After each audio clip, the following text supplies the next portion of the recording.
binlerce kişi Saraybosna'da şehit olan İstanbullu bir genç için gıyabi cenaze namazı kıldı.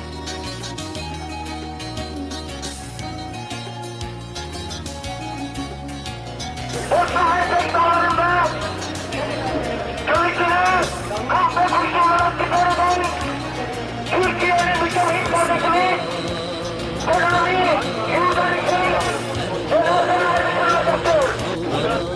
Kılınan cenaze namazının ardından cami duvarına Selami Yurtlar'ın dev bir resmi asıldı.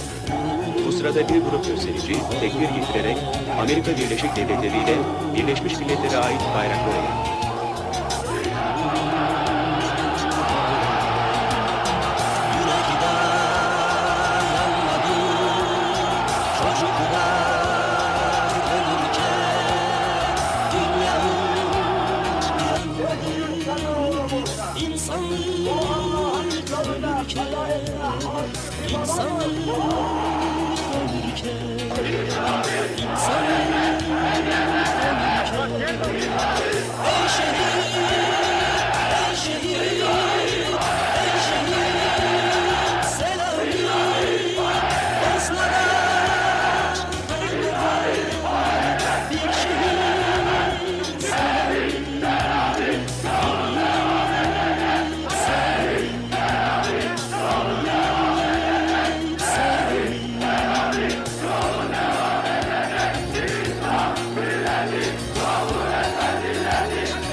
Sürecek